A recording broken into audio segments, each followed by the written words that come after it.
Hi అండి. అందరికీ నమస్తే. నేను మీ గీత. Romantic husband.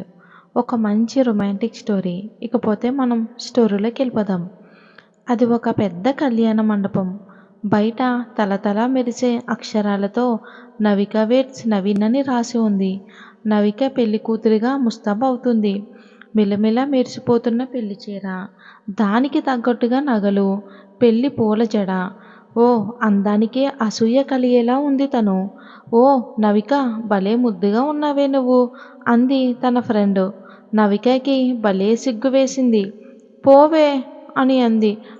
పోతాంలే అని అన్నారు ఫ్రెండ్స్. అమ్మా, పెళ్లి కూతుర్ని తీసుకురండి అని అన్నారు పంతులుగారు. నవికని బుట్టలో తీసుకొచ్చారు మేనమామలు. తనకంతా కొత్త కొత్తగా ఉంది. మనసులో ఏదో అలజడి. తన్ని అలా చూసిన నవీన్కి ఒక్కసారిగా ఒళ్ళు గుండె రెండూ జల్లుమన్నాయి. ఇద్దరూ ఒకరికొకరు ఎదురెదురుగా కూర్చున్నారు. బాబు, అమ్మాయి తల మీద జీలకర్ర బెల్లం పెట్టమని చెప్పారు పంతులుగారు. అలాగే అమ్మాయిని నవ్వకుండా పెట్టమన్నారు.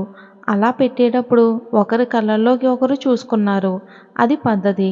ఇద్దరు చూపులు కలిశాయి. ఒకరినొకరు చూసుకుని నవ్వుకున్నారు. తర్వాత మాంగళ్య ధారణ జరిగింది. నవిక మెడలో నవీన్ తాళి కడుతూ నవిక మెడ మీద కితకితలు పెట్టాడు. అలా ఒక్కసారిగా చేసేసరికి నవికకి ఒళ్ళు జల్లుమంది. ఇంకా ఇంతటితో పెళ్లి తంతు ముగిసింది. అప్పగింతలు కూడా అయ్యాయి. పెళ్ళంతా చాలా బాగా జరిగిందని వచ్చిన వాళ్ళందరూ మాట్లాడుకుంటున్నారు. ఇంకా 2 రోజుల తర్వాత వాళ్ళ మొదటి రాత్రి. నవిక వాళ్ళ అమ్మగారికి ఇంట్లో జరిగింది కాస్త ఇబ్బందిగా, కంగారుగా ఉంది. ఏంటో ఈ పెద్దవాళ్ళు ఇలా ఇద్దరిని అందరి ముందు గదిలోకి పంపుతారు అనుకున్నారు. కానీ తప్పదుగా, ఆచారం. నవీన్ లోపల గదిలో సోఫాలో కూర్చుని ఉన్నాడు. నవిక పాల గ్లాస్తో లోపలికి వచ్చింది. హే, రా లోపలికి, అక్కడే ఆగిపోయావే, డోర్ బోల్ట్ మాత్రం పెట్టు, అది ఇంపార్టెంట్ అని అన్నాడు నవీన్. మరి అమ్మ మీకు పాలు ఇవ్వమని అంది. మనిద్దరం చెరో సగం తాగుదామా అని అన్నాడు. ఓకే సరే అంది. మరి ఫస్ట్ ఎవరు తాగాలి, నువ్వా నేనా? సరే మీరే తాగండి అని కొన్ని పాలు సిప్ చేశాడు నవీన్. అరే, ఇందులో అసలు షుగర్ లేదు అని అన్నాడు. అదేంటి, అమ్మ వేసిందే అని తన గ్లాస్ తీసుకుని తాగి చూసింది.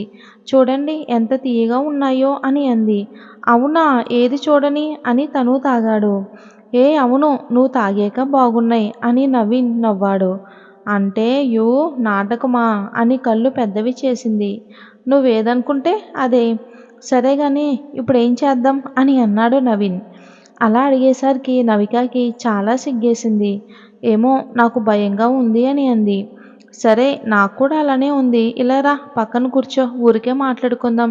నువ్వు ఓకే అనేంత వరకు నేనేమీ చెయ్యను, సరేనా అని అన్నాడు నవీన్. ఓకే, హమ్మయ్యా అని పక్కన కూర్చుకుంది నవిక. ఇద్దరు ఒకరికొకరు దగ్గరగా కూర్చున్నారు.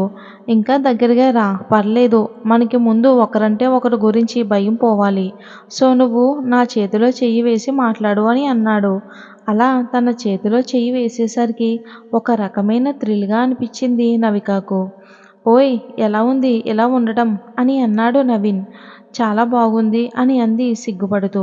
సరే, ఇంకా మనం చాలా చెయ్యాలి తెలుసా అని అన్నాడు. అవును అని అంది. అసలు మనకి పెళ్ళికి ముందు మాట్లాడుకునే టైమే దొరకలేదు కదా అని అన్నాడు.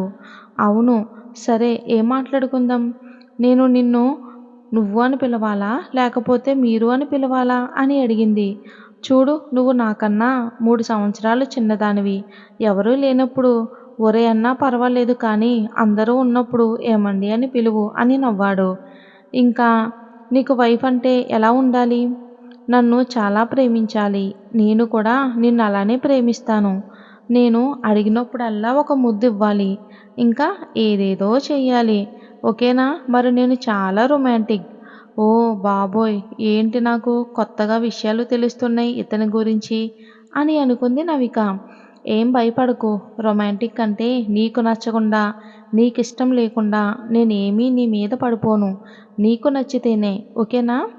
సరే కానీ నీకు పిల్లలు ఎప్పుడు కావాలి అని అడిగాడు. ఏం లేదు, మనం ప్లాన్ చేసుకుంటే మంచిది కదా. ఇప్పుడు నాకు 20 ఇయర్స్. నీకు 25 ఇయర్స్. నీకు 30 వచ్చే లోపల ఇద్దరు పిల్లలు ఉన్నారు అనుకో, బెస్ట్ ఏమో ఆలోచించు. అప్పటికి నేను 30+ అవుతాను అని అన్నాడు. అంటే మా ఫ్రెండ్స్‌లో కొంతమందికి మ్యారేజెస్ ఏం కాలేదు అని అంది.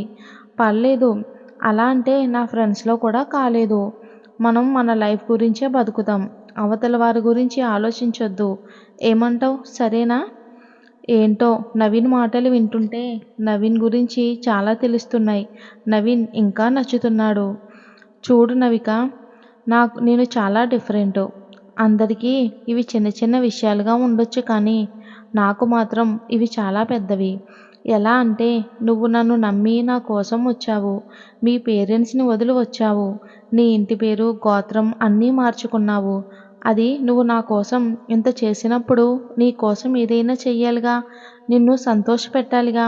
నువ్వు నాలో హాఫ్‌వి, నా వైఫ్‌వి. ఓకేనా?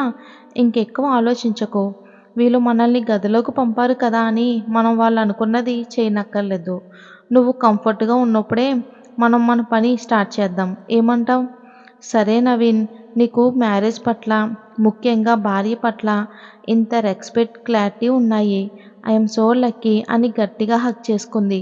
బుగ్గ మీద ముద్దు పెట్టుకుంది నవీన్‌ను. ఇంకా నవీన్ కూడా తనకి ముద్దు పెట్టాడు. హే నవిక, లే, టైం 9 అయ్యింది. సాయంత్రం పెళ్లి చూపులు నీకు, మర్చిపోయావా? ఏంటే మొద్దు నిద్ర అని అమ్మ లేపింది. అరే ఇది కళ. ఛ అబ్బా, నిజంగా నాకు పెళ్ళైనట్టు, నాకు వచ్చినవాడు నిజంగా అంత రొమాంటిక్గా నన్ను అంత బాగా చూసుకుంటున్నాడు అని అనుకుంది తను నవిక. ప్రతి అమ్మాయికి పెళ్ళి కాకముందు నన్ను చేసుకోబోయేవాడు అలా ఉండాలి, ఇలా ఉండాలి అని ప్రతి అమ్మాయి కలలు కంటుంది. అవునా కదా? స్టోరీ నచ్చితే కామెంట్ చేయండి. Thanks for watching. రేపు మనం రొమాంటిక్ కిల్లర్ అండ్ నా రాక్షసుడు స్టోరీలో కలుద్దాం. Thanks for watching. Good night.